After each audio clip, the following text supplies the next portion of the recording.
নমস্কার, আশা করি আপনারা সবাই খুব ভালো আছেন। আমি পিঙ্কি আর আপনারা দেখছেন পিঙ্কির রান্নাঘর। আপনাদের সবাইকে ওয়েলকাম জানিয়ে শুরু করছি আজকের রেসিপি। আজকের আমি লাউ দিয়ে মুগ ডাল করব। তো চলুন রান্নাটা আরম্ভ করা যাক। নিয়েছি 100 মুগ ডাল, খুব ভালোভাবে ধুয়ে এর মধ্যে আমি পরিমাণ মতো কাঁচা লঙ্কা দিয়ে ডালটা সেদ্ধ করতে বসিয়ে দিয়েছি। ডালটা ফুটে উঠেছে, ওপর থেকে এই ডালের ফেনাগুলো আমি তুলে ফেলে দেব। গামলা করে কিছুটা জল আমি ডালের ওপরে বসিয়ে দিয়েছি, লাগলে এই গরম জলটাই আমি ব্যবহার করে নেব। ডালটা বেশ ভালোভাবে ফুটে উঠেছে, দেখুন হাফ সেদ্ধ হয়ে গেছে।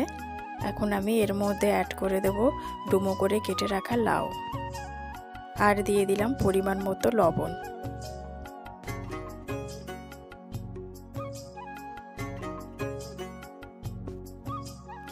ডালটাকে আবার কিছুটা ফুটিয়ে নেব লাউটা সেদ্ধ হয়ে যাওয়া পর্যন্ত।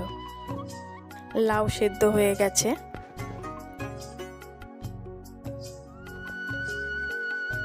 এবার এর মধ্যে আমি পরিমাণ মতো হলুদ অ্যাড করে দিলাম। হলুদটাকে ভালোভাবে মিশিয়ে ডালটাকে আমি আর একটু ফুটিয়ে নেব। কড়াইতে আমি তেল গরম বসিয়ে দিয়েছি, তেল গরম হয়ে গেছে, তাতে আমি ফোড়নে দিলাম একটা শুকনো লঙ্কা, তেজপাতা আর সামান্য সাদা জিরে। ফোড়নটা ভালোভাবে ভাজা হয়ে গেছে, এখন আমি ডালটার মধ্যে ফোড়নটা ঢেলে দেব। ফোড়নটা এবার আমি ভালোভাবে মিশিয়ে নেব। দিয়ে দিলাম পরিমাণ মতন চিনি আর দিয়ে দিলাম ধনেপাতা। খুব ভালোভাবে ফুটিয়ে এবার আমি ডালটাকে নামিয়ে নেব। রেডি হয়ে গেছে।